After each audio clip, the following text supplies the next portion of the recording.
Hello and welcome to the Maple Grove City Report. I'm Dave Kaiser from Northwest Community Television, joined by Heidi Nelson, Maple Grove City Administrator. Welcome again, Heidi. Thank you. We've got a meeting from September 6th to talk about and an update of what's new around town and plenty going on as we head into fall. Let's start with the meeting. It was about a 1-hour meeting and there were a few topics that were a little bit more of note. Let's cover a few of those. First, update on the village at Arbor Lakes. It was on the agenda. What is the process it's going through?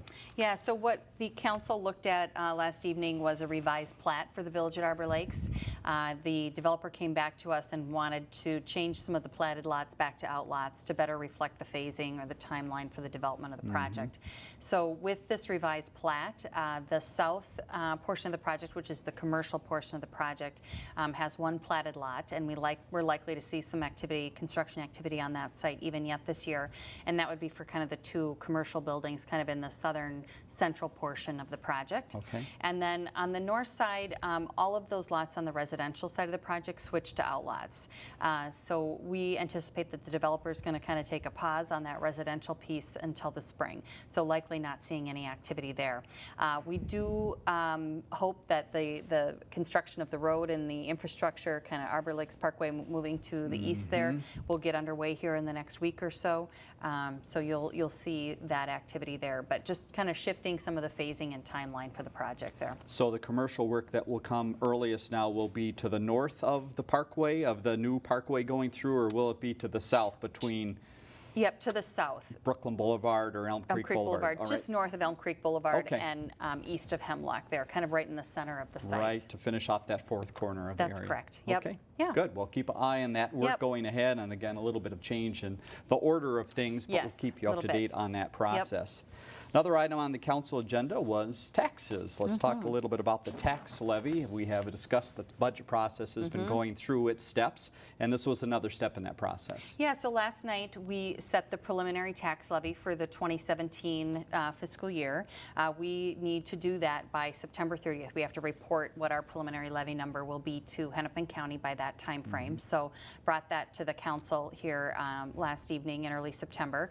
We had been with the council in the middle of August for kind of a workshop to review the general fund budget requests and talk about where they thought they wanted to set that levy number at. So for the preliminary number, what this does is it sets sort of the high water mark. We can go down from there, we can't go up from there. And this is what gets reported out on those T&T tax statements that will go out in November.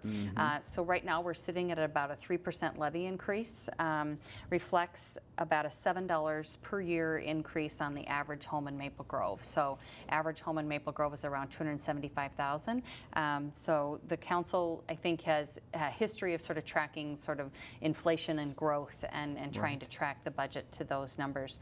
Much of our budget numbers are driven by personnel costs, so health insurance, personnel, wages, those kinds of things. So much of that 3% is reflected in that, but pretty conservative approach, and we'll come back around in early November for another workshop with the council. There's some staffing decisions to be made about any additional positions that will need to be resolved before we come back in December to adopt both that final budget and the final levy before the end of the year. All right, so if people like to dig into those numbers, a lot of those numbers available at City Hall or certainly on the website, so you can take a further look at those at that point.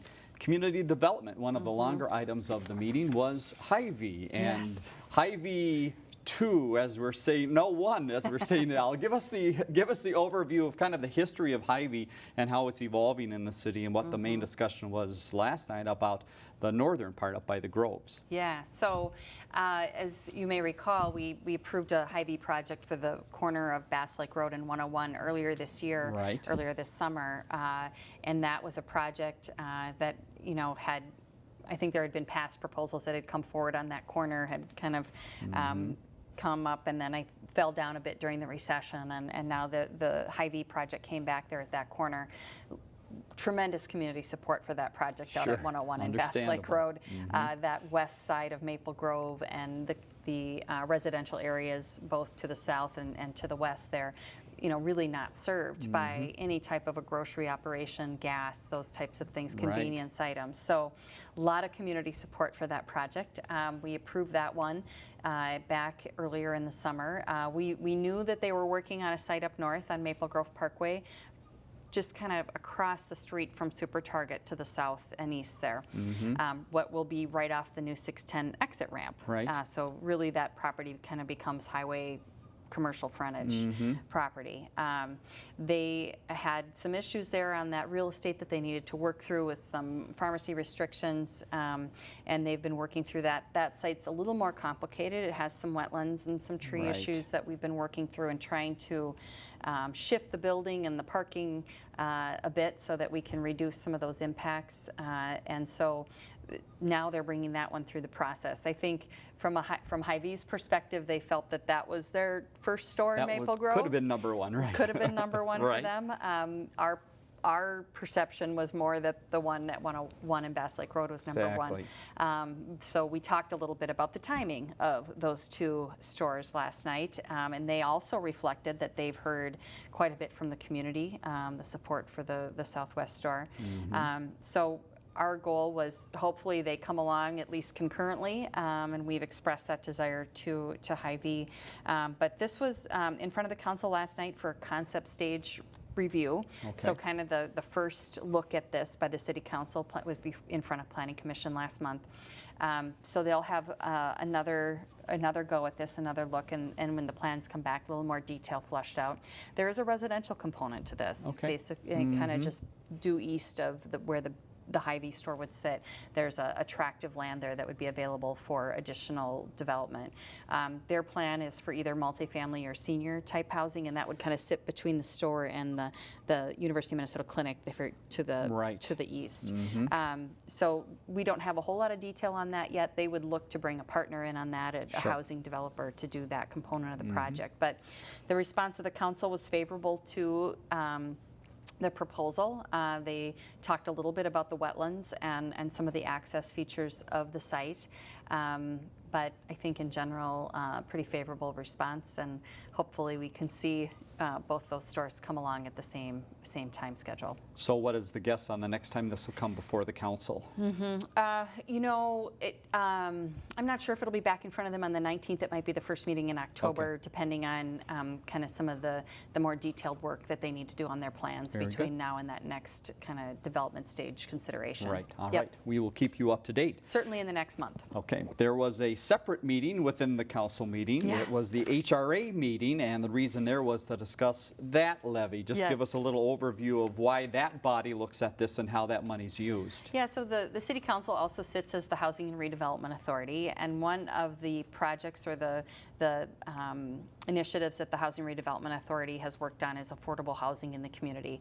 So the city owns and operates 28 scattered site homes throughout the community that we own and operate for the purpose of providing an affordable housing opportunity to families in the community.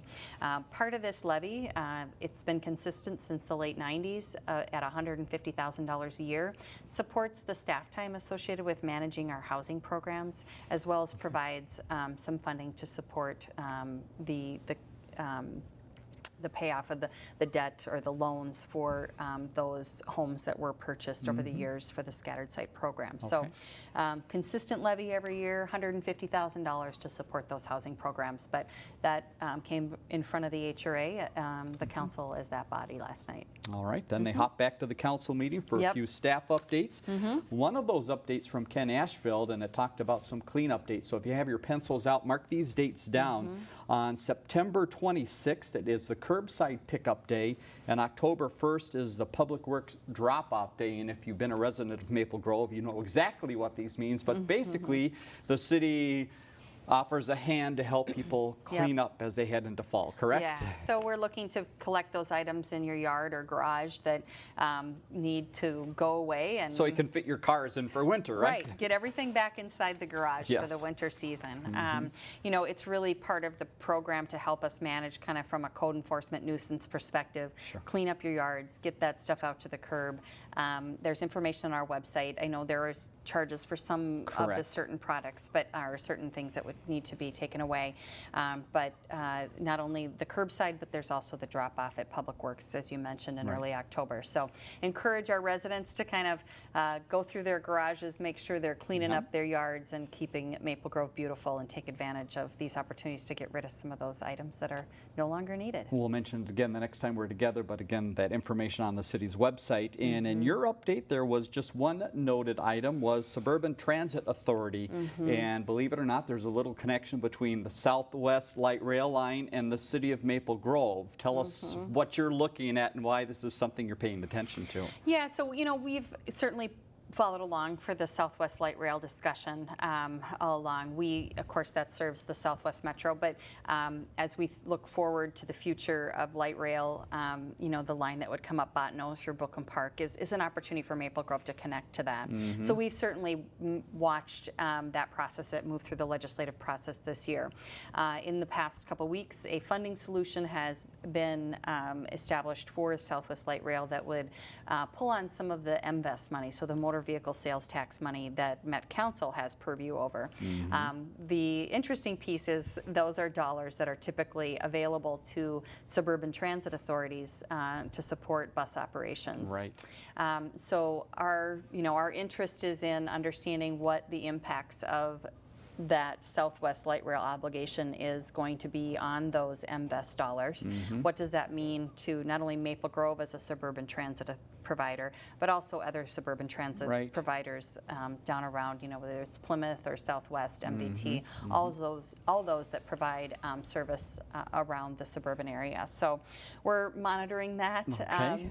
The Suburban Transit Authority is certainly looking into that and trying to understand what those bond obligations would mean to some of those dollars. And so Okay. we'll continue to monitor that as we go forward. And clearly, I think, if this was an easy funding solution, it would have been found long ago. Right. And so it came through the legislative session and was sort of the hinge point there.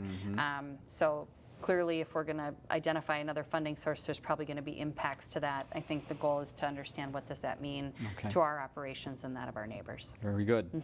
That's the council meeting then from the 6th. Let's hop on to other items happening throughout the city, which there's always plenty. And number one is watch your mailbox. What's coming? Yeah, so our fall publications are coming out. So the fall city focused newsletter and then our Parks and Recreation brochure will be out in the mailboxes.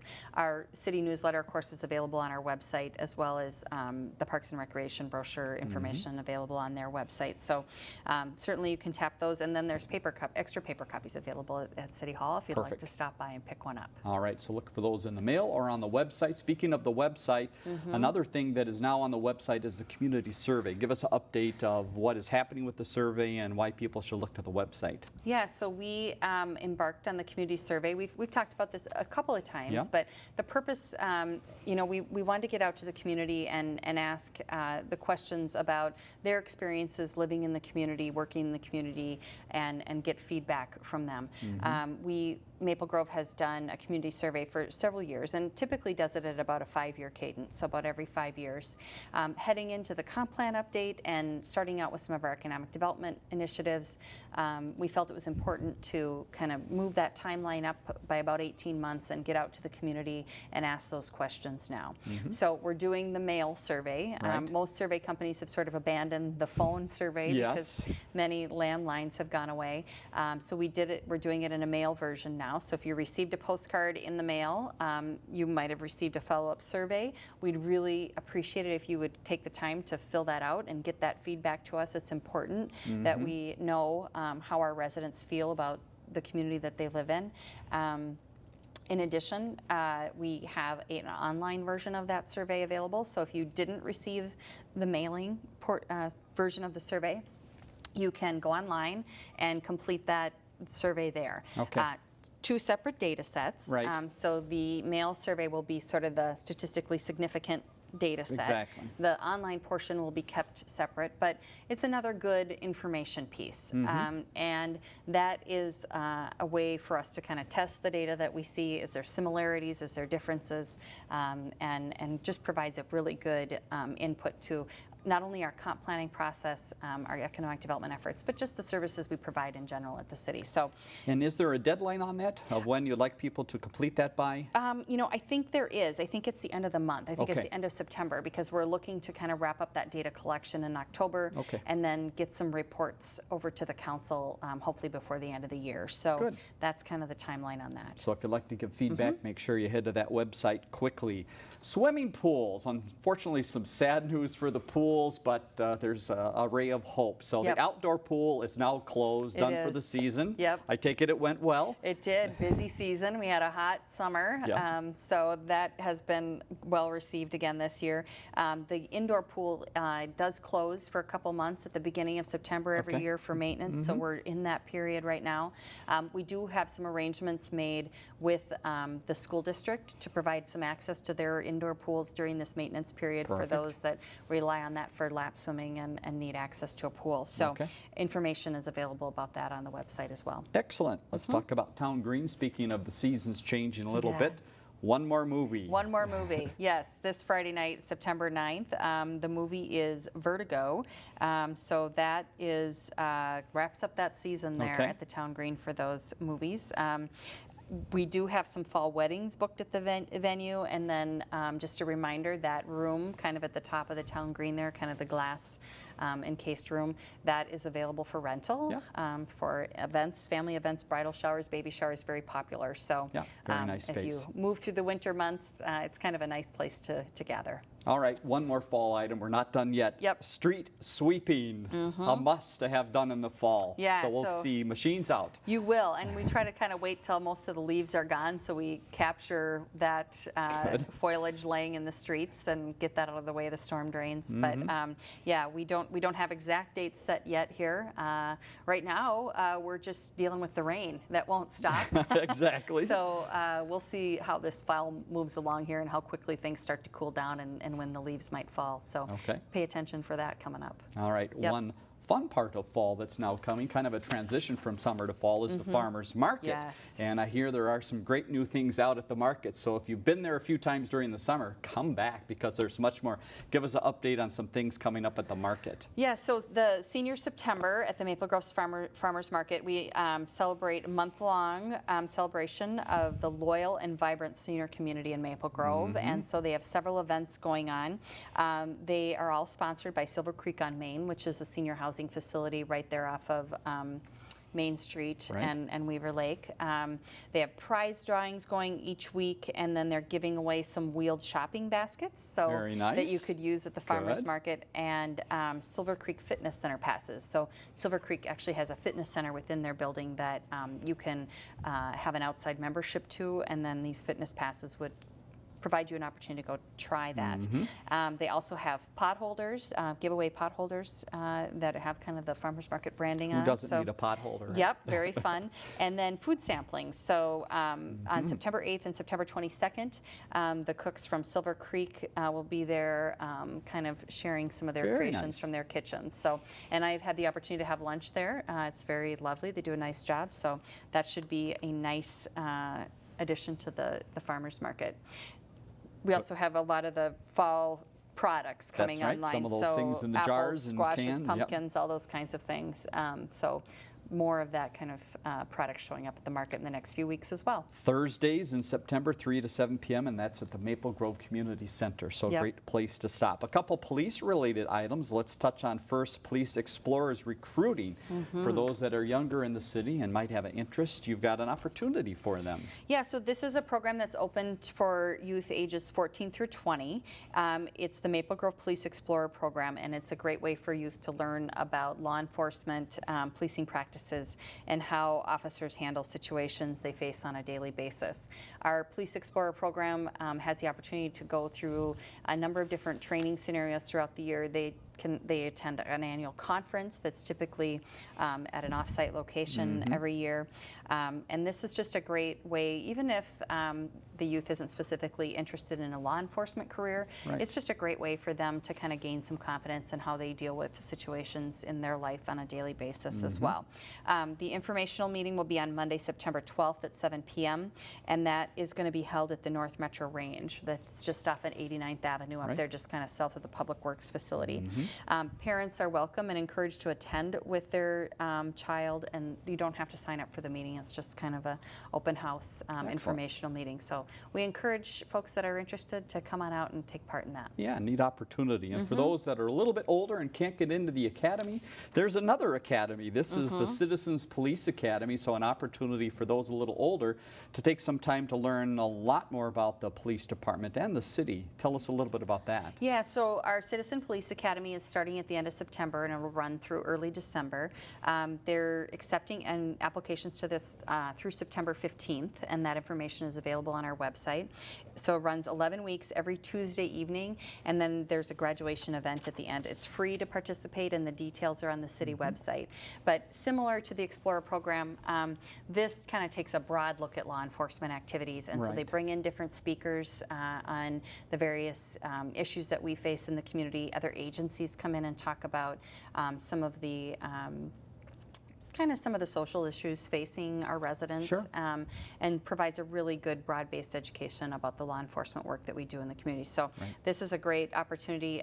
We see this as another program that helps to kind of feed people who might be interested in service of the community, getting in a board, serving on a board and commission, Exactly. eventually maybe running for office, being a city council member. So this is a really great entry point to give them some good background in some of the work that we do at City Hall. Exactly. So deadline's coming up soon, so make sure Yes. if you're interested, you go to the city's website for both of those. Speaking of candidates and people interested in helping out the city, you've got candidates that are interested this year. Tell us about Yes. the election process this year and about candidate forums, which might help residents know a little bit more. Yeah, so we have, on the city council front, we have 6 candidates on the ballot for 2 city council seats. General election, of course, November 8th. And their terms would start January 2nd, so Okay. Right after the New Year's holiday. We have a couple of the candidate forums coming up. Information is available on our website about those dates. They're hosted by the Chamber of Commerce and the League of Women Voters, and then North Metro Mayors also host a candidate forum.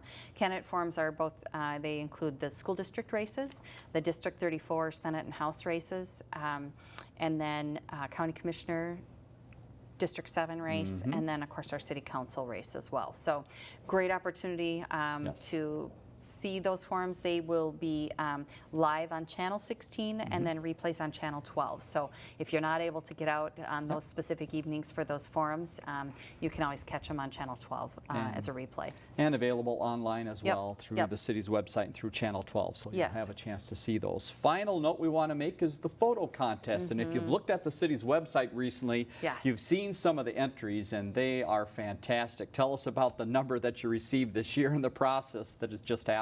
Yeah, so we received over 400 submissions this year with 100 participants in the photo Amazing. contest. And I think part of it was we shifted to an online submission program this year, so they made it a little bit easier just to upload the photos and submit them online. You didn't need to physically come to City Hall. Right. You didn't need to bring physical pictures. Just made it simpler for those photographers out there.